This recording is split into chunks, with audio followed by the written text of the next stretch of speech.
Dear students, this is a new lecture in the field of private international law. In this lecture, inshallah, we will be talking on one of the diseases as it's described by jurists of private international law. One of the private international law diseases regarding the nationality, which is the multiple nationality. Well, the multinationality means the case when a person has more than one nationality. It means the case when the person belongs to more than one state if he, for example, has two or more nationalities that he enjoys. And this actually, I mean, the multiple nationality has different names and synonyms. So, for example, some states call it the multiple nationality or the dual nationality, double nationality, or even it is described as the positive conflict of nationalities. And, and focus here, it says the positive conflict of nationalities. Positive doesn't mean that the problem is good. It is a problem, however, it is described as positive because there is more than one nationality. However, if we call it negative conflict of nationalities, then this means that we do not talk about any nationality, which is the problem of the statelessness. Okay, so the statelessness is the opposite of the dual nationality. The dual nationality means that the person has different nationalities. However, regarding the matter of the statelessness, the person has no nationality. No one. Anyways, here is the definition of the dual nationality. I will stop sharing this. Start again because I think there is a problem.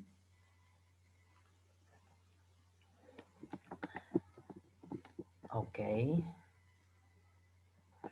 Okay, so the dual nationality, as I told you, is the case when a person enjoys more than one nationality of two or more states, meaning that this person is a national of those states.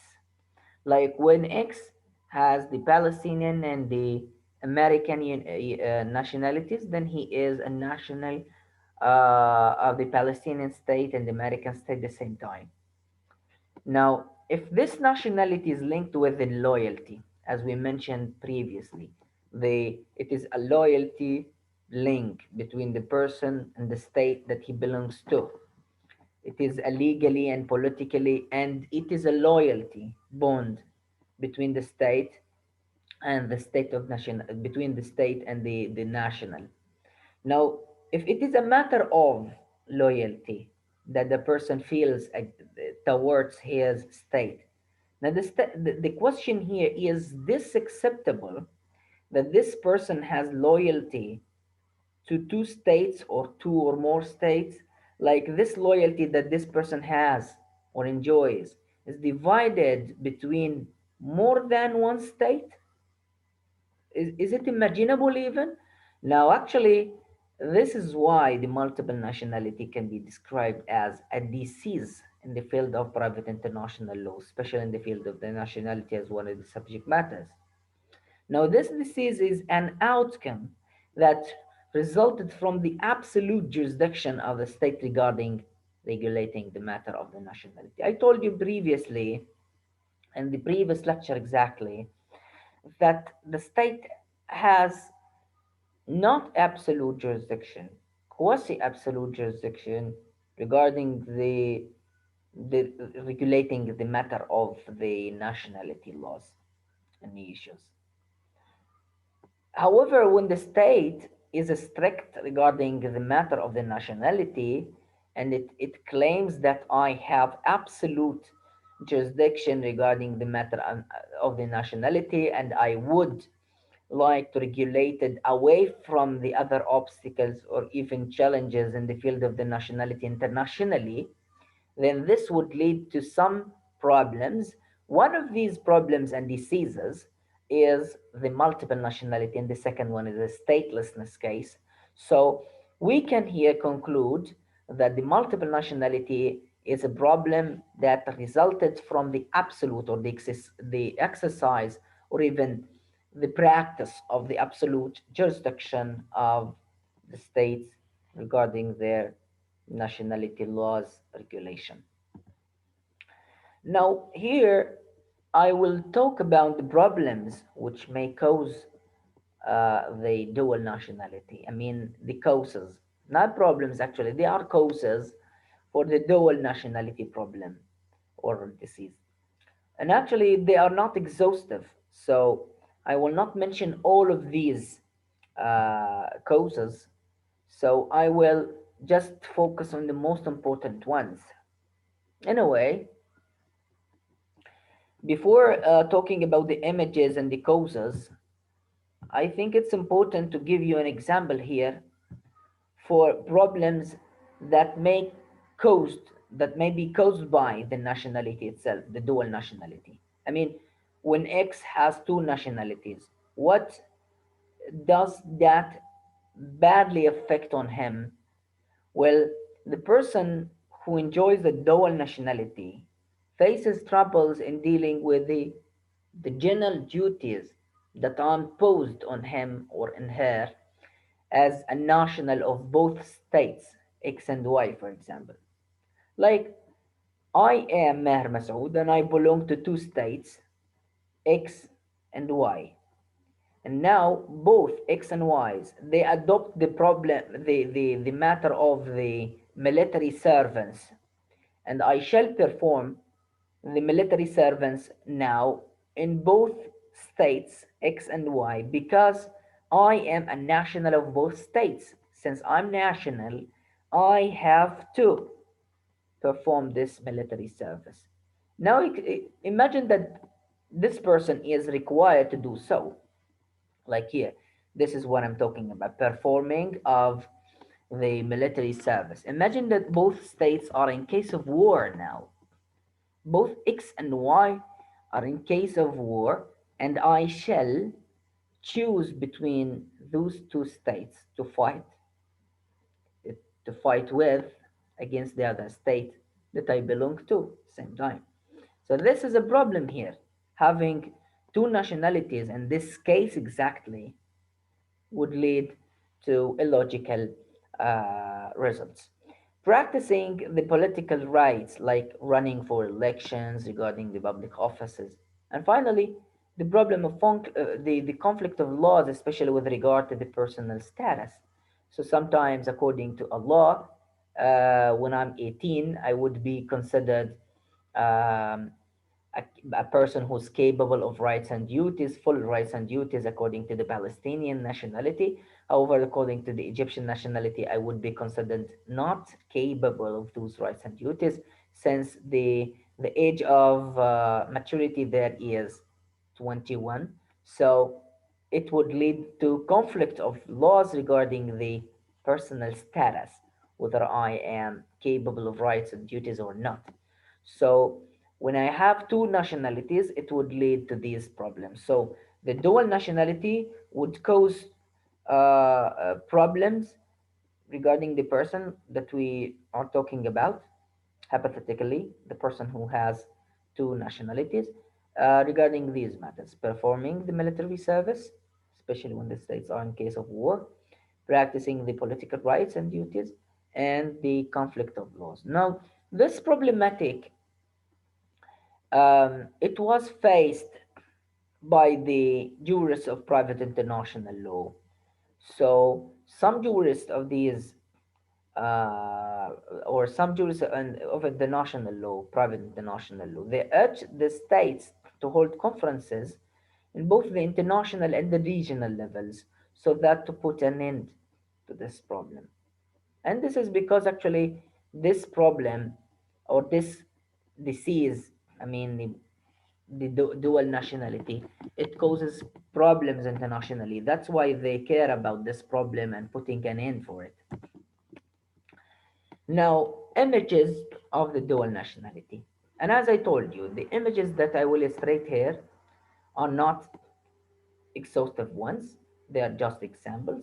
However, All of these examples that I will mention are caused by the disparity and the variation between states' policies and regulating the issues of the nationality. And this happens because states would like to exercise and would like to practice an absolute jurisdiction.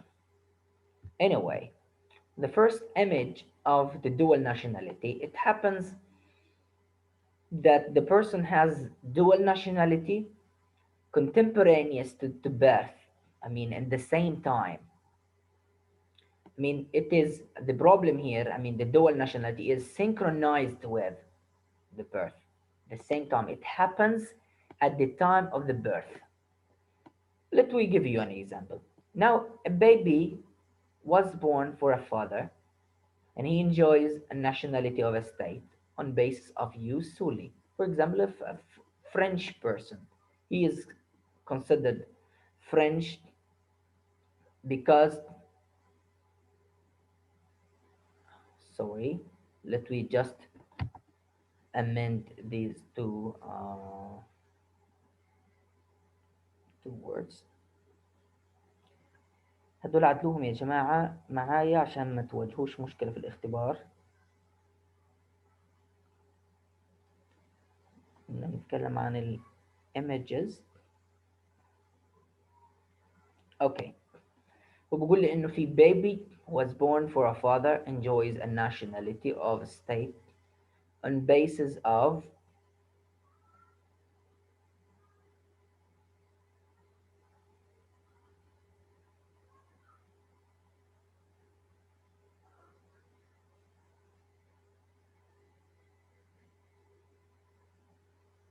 okay, uh, put this use sanguineous. However, this use solely.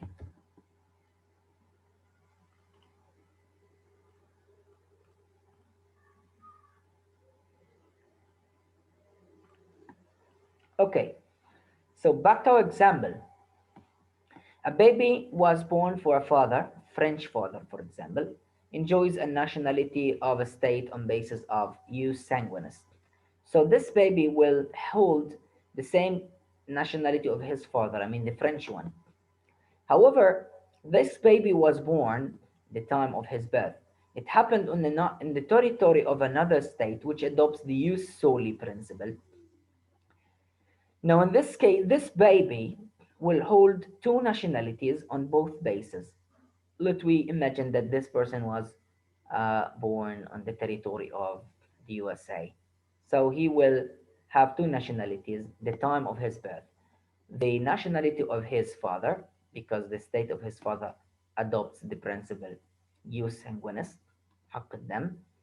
However, he was born on the state, the territory of the United States, so he will hold the same nationality of the states according to the principle jus soli, حق الإقليم. So at the time of that birth, or that person's birth, he enjoys two nationalities, the time of his birth. So we say that the dual nationality here, it happens at the time of birth or contemporaneous to birth. Now, the second image of the dual nationality. The dual nationality, it may happen posterior to the birth, I mean after the birth. This happens following the case of birth due to the variation of states' policies, as mentioned, regarding the basis of acquiring the casual nationality. Anyway, let we just imagine the first example and how the person has double nationality after his birth. I mean, at his birth, he has nationality, but after the birth, he acquired another nationality. It is not contemporaneous as the first image, it is posterior. If X, for example, a national of state A, acquires the nationality of state B by naturalization. واحد اسمه X من دولة A، يعني he holds the nationality of state A، أيا كان الأساس إقليم دم ما لي علاقة، المهم إنه عنده جنسية A. بعد سنوات he acquired the nationality of state B by naturalization عن طريق التجنس. So he has two nationalities, state A nationality and state B nationality. And this state B, it or this happens, the case wholly, it happens where neither A stipulates its previous acceptance for such deed. يعني كان بقول لك انه دولة A اللي هي دولة الاصل ما كانتش بتقول له اذا بدك تكسب جنسية B تعال خذ موافقتي بالاول، يعني ما بتشترط عليه، يعني كانوا بتقول له انت حر ان شاء الله بتكسب مليون جنسية. So A, it doesn't acquire him or it doesn't require him to acquire its previous acceptance before he does so, and nor be the state that he wants to acquire his its nationality by naturalization. State B it doesn't require him to renounce his previous nationality. Like B, it doesn't say to this person that if you want to take my nationality or to enjoy my nationality by naturalization, you have to lose your previous or to drop your previous nationality. Now, if this happens, that both states, A and B, are easygoing with matters of the nationality, then in this case, the person X would enjoy both nationalities of A and B without any problem. So this person has double nationality, and this double nationality, it happens posterior to birth, not the time of the birth. Okay? Regarding the same example, let we imagine that X, this person that we mentioned here, this person X, he has young children and wife, or one of them. So X young children, or even X's wife in the example number one, as it's made that the original state law keeps their nationality, I mean the state A, it keeps their nationality, I mean the nationality of A for both the young children of X and Y, the wife of X. Anyway, it keeps their nationality while the law of the father, the new father, says that this nationality should be given and granted to the person's ex, young children and wife, on basis of the family dependency، بناء على حاجة اسمها تبعية العائلة للشخص اللي اكتسب الجنسية عن طريق التجنس. I know that you may face problematic regarding this example. Let me illustrate it in Arabic. شخص اسمه X يحمل جنسية فلسطينية، والشخص هذا X اللي بيحمل الجنسية الفلسطينية عنده أولاد وعنده مرة زوجته. الآن الشخص اللي اسمه X بعيدا عن مرته وأولاده اكتسب الجنسية التونسية عن طريق التجنس. فبنقول إنه الشخص هذا عنده مسألة تعدد جنسيات أو ازدواج جنسية، وسببها إنه القانون الفلسطيني احتفظ له بجنسيته الفلسطينية وما كانش بيشترط عليه إنه إذا بدك تاخد جنسية تانية عن طريق التجنس تيجي تشاورني أصلا. وتونس لم تشترط عليه إنه يخسر جنسيته قبل ما يكتسب جنسيتها، فبالتالي صار عندي مسألة ازدواج جنسية. الآن ازدواج جنسية بالنسبة للزوج اللي اسمه إكس حاصل على جنسيتين، فيش مشكلة. الآن مرت إكس وأولاده عندهم جنسية واحدة اللي جنسية مين؟ الجنسية الفلسطينية. أحيانا بصير إنه الجنسية الفلسطينية بضلهم طبعا تابعين إلها، يعني the state of Palestine it keeps this nationality to them. لكن المشكلة وين؟ إنه الجنسية التونسية حسب القوانين يعني بتكون متبنية مبدأ اسمه التبعية أو الاعتماد العائلي كأساس لمنح الجنسية. فبتيجي بتقول له إنه أنت الجنسية اللي اكتسبتها التونسية عن طريق التجنس مش تمنح لك فقط، بل يمكن أن تمنح للزوجة والأولاد تبعونك على أساس الفاميلي ديبندنسي. فعندئذ بصير زي ما أنت كإكس عندك مشكلة الزواج جنسية، برضو أولادك ومرتك صار عندهم ازدواج في الجنسية نتيجة إنه the original state's law keeps its nationality, and the new law of the father's new state stipulates that these people, I mean the children and the wife, they acquire the same nationality of their father. On what basis? On the basis of the family dependency. So this would lead also to dual nationality, not only for the father, but also for the other parts of the family who are the young children and the uh, the wife. Okay. Okay. Now the example number 3, we may face the case of the dual nationality if a law of a certain state provides that a woman shall not lose its nationality in case of her marriage, while at the same time the law of her husband provides that his nationality moves to his wife without stipulating her renunciation for her original nationality.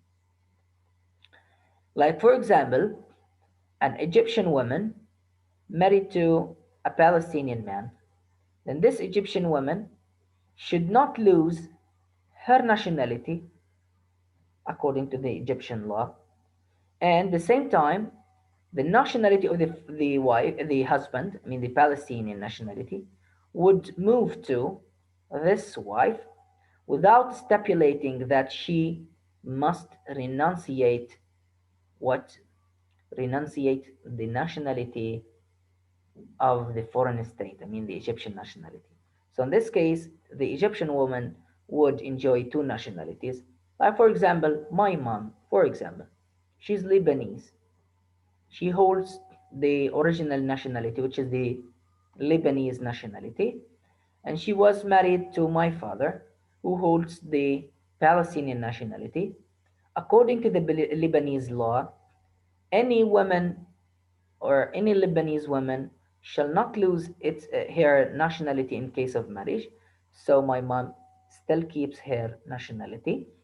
However, according to the Palestinian law, the woman can acquire the Palestinian nationality on the basis of the marriage. And the Palestinian law, it doesn't stipulate that this woman shall uh, drop or abandon her original nationality, which is the Lebanese one. So my mom acquired the Palestinian nationality.